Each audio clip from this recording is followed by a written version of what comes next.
ಸ್ವಲ್ಪ ಕೂಡ ಕಹಿ ಇರದೆ ಹಾಗಲಕಾಯಿ ತವಾ ಫ್ರೈಯನ್ನು ಈ ವಿಧಾನದಲ್ಲಿ ಟ್ರೈ ಮಾಡಿ.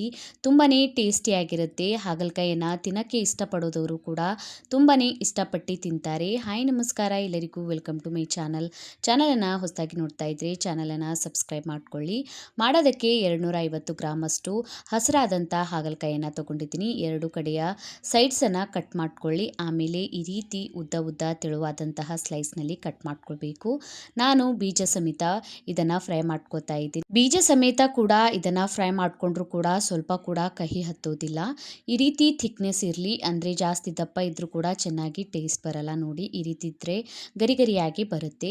ಈಗ ಇದನ್ನ ಒಂದು ಬೌಲಿಗೆ ಹಾಕೋತಾ ಇದ್ದೀನಿ. ಇದಕ್ಕೆ ಈಗ 1 ಟೇಬಲ್ ಸ್ಪೂನ್ ಅಷ್ಟು ಉಪ್ಪನ್ನ ಹಾಕೊಂಡ್ಬಿಟ್ಟು ಕೈಯಿಂದ ಈ ರೀತಿ ಸರಿಯಾಗಿ ಮಿಕ್ಸ್ ಮಾಡ್ಕೊಳ್ಳಿ. ಮಿಕ್ಸ್ ಮಾಡ್ಕೊಂಡ್ಬಿಟ್ಟು ಇದನ್ನ ಅರ್ಧ ಗಂಟೆ ನಾವು ನೆನೆಯೋದಕ್ಕೆ ಬಿಡಬೇಕು. ಸರಿಯಾಗಿ ಉಪ್ಪಿನೊಳಗೆ ನೆಂದ್ರೆ ಕಹಿ ಹತ್ತೋದಿಲ್ಲ ಹಾಗಲಕಾಯಿ. ಅರ್ಧ ಗಂಟೆ ಆಗಿದ್ಮೇಲೆ ತೆಗೆದು ನೋಡ್ತಾ ಇದ್ದೀನಿ. ನೋಡಿ, ಸರಿಯಾಗಿ ಹಾಗಲಕಾಯಿ ನೀರು ಬಿಟ್ಬಿಟ್ಟಿದೆ. ಈಗ ಇದನ್ನು ನಾನು 2-3 ಸಲ ವಾಶ್ ಮಾಡ್ಕೋತಾ ಇದ್ದೀನಿ. ವಾಶ್ ಮಾಡ್ಕೊಂಡ್ಬಿಟ್ಟು ಈಗ ಇದಕ್ಕೆ ನಾನು ಮಸಾಲೆಗಳನ್ನು ಸೇರಿಸ್ಕೋತಾ ಇದ್ದೀನಿ. ಮಸಾಲೆಗಳಿಗಾಗಿ 1 ಟೇಬಲ್ ಸ್ಪೂನ್ ಅಷ್ಟು ಬ್ಯಾಡಗಿ ಮೆಣಸಿನಕಾಯಿ ಪೌಡರ್ನ ತೊಗೊಂಡಿದ್ದೀನಿ. 1 ಟೇಬಲ್ ಸ್ಪೂನ್ ಅಷ್ಟು ಖಾರದ ಪುಡಿಯನ್ನು ಹಾಕ್ಕೊಳ್ಳಿ. ರುಚಿಗೆ ತಕ್ಕಷ್ಟು ಉಪ್ಪನ್ನು ಸೇರಿಸ್ಕೊಂಡಿದ್ದೀನಿ. ಇದಕ್ಕೆ ಈಗ 1 ಟೇಬಲ್ ಸ್ಪೂನ್ ಅಷ್ಟು garam masala powder, 1 table spoon ಅಷ್ಟು ಧನಿಯಾ ಪೌಡರ್, 1 ಟೇಬಲ್ ಸ್ಪೂನ್ ಅಷ್ಟು ಜೀರಿಗೆ ಪೌಡರ್, ಅರ್ಧ ಟೇಬಲ್ ಸ್ಪೂನ್ ಅಷ್ಟು ಅರಿಶಿಣದ ಪೌಡರ್ನ ಹಾಕ್ಕೊಂಡಿದ್ದೀನಿ. ಸರಿಯಾಗಿ ಕೈಯಿಂದಲೇ ಮಿಕ್ಸ್ ಮಾಡ್ಕೊಳ್ಳಿ. ಎಲ್ಲದರ ಮೇಲೆ ಸರಿಯಾಗಿ ಈ ಮಸಾಲೆಗಳೆಲ್ಲ ಕೋಟ್ ಆಗಬೇಕು. ನೋಡಿ, ಈ ರೀತಿ ಸರಿಯಾಗಿ ಕೋಟ್ ಆಗಿದೆ ಈಗ ಮಸಾಲೆ.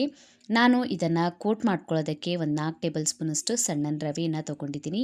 ಸಣ್ಣನ ರವೆ ಒಳಗೆ 2 ಟೇಬಲ್ ಸ್ಪೂನ್ ಅಷ್ಟು ಅಕ್ಕಿ ಹಿಟ್ಟನ್ನು ಹಾಕ್ಕೊಳ್ಳಿ. ಇದಕ್ಕೂ ಕೂಡ ಸ್ವಲ್ಪ ಉಪ್ಪು ಮತ್ತು ಸ್ವಲ್ಪ ಖಾರದ ಪುಡಿಯನ್ನು ಸೇರಿಸ್ಕೊಂಡ್ಬಿಟ್ಟು ಇದನ್ನು ಮಿಕ್ಸ್ ಮಾಡ್ಕೊಳ್ಳಿ. ಅಕ್ಕಿ ಹಿಟ್ಟು ಹಾಕ್ಕೊಳ್ಳೋದ್ರಿಂದ ಸರಿಯಾಗಿ ಕ್ರಿಸ್ಪಿಯಾಗಿ ಈ ಹಾಗಲಕಾಯಿ ಫ್ರೈ ರೆಡಿ ಆಗುತ್ತೆ. ಈಗ ನೋಡಿ, ರೆಡಿಯಾಗಿದೆ. ಇದಕ್ಕೆ ನಾನು ರವೆ ಮತ್ತು ಅಕ್ಕಿ ಹಿಟ್ಟನ್ನು ಸರಿಯಾಗಿ ಈ ರೀತಿ ಕೋಟ್ ಮಾಡ್ಕೋತಾ ಇದ್ದೀನಿ. ಇದೇ ರೀತಿ ಎಲ್ಲ ಕೋಟ್ ಮಾಡಿ ಒಂದೇ ಸಲ ಇಟ್ಕೊಳ್ಬೋದು. ಆಮೇಲೆ ನೀವು ಫ್ರೈ ಮಾಡ್ಕೊಳ್ಬೋದು. ಈಗ ಹಂಚನ್ನು ಬಿಸಿ ಮಾಡೋದಕ್ಕೆ ಇಟ್ಟಿದ್ದೀನಿ. ಸೈಡಿಗೆ 4 ಟೇಬಲ್ ಸ್ಪೂನ್ ಅಷ್ಟು ಎಣ್ಣೆನ ಬಿಸಿ ಮಾಡ್ಕೊಂಡಿದ್ದೀನಿ. ಈಗ ನಾವು ರೆಡಿ ಮಾಡ್ಕೊಂಡಿರುವಂಥ ಹಾಗಲಕಾಯಿ ಪೀಸಸನ್ನು ಇದರೊಳಗೆ ಇಟ್ಕೊಳ್ಳಿ.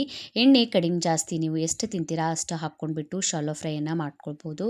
ನೋಡಿ, ಈಗ ಸರಿಯಾಗಿ ಒಂದು ಕಡೆಯಿಂದ ಸೆಟ್ ಆಗಿದ್ಮೇಲೆ ಇದನ್ನು ತಿರುಗಿಸ್ಕೊಂಡ್ಬಿಟ್ಟು ಒಂದೆರಡು ಸಲ ತಿರುಗಿಸ್ಕೊಳ್ಳಿ ಆ ಕಡೆಯಿಂದ ಈ ಕಡೆ, ಮತ್ತು ಸರಿಯಾಗಿ ಕ್ರಿಸ್ಪಿ ಆಗೋವರೆಗೂ ಇದನ್ನು ಫ್ರೈ ಮಾಡ್ಕೊಳ್ಳಿ.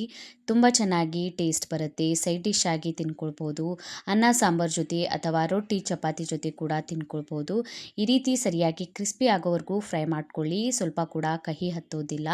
ಈಗ ರೆಡಿ ಆಗಿದೆ. ಇದನ್ನು ಈಗ ನಾನು ತೆಕ್ಕೋತಾ ಇದ್ದೀನಿ.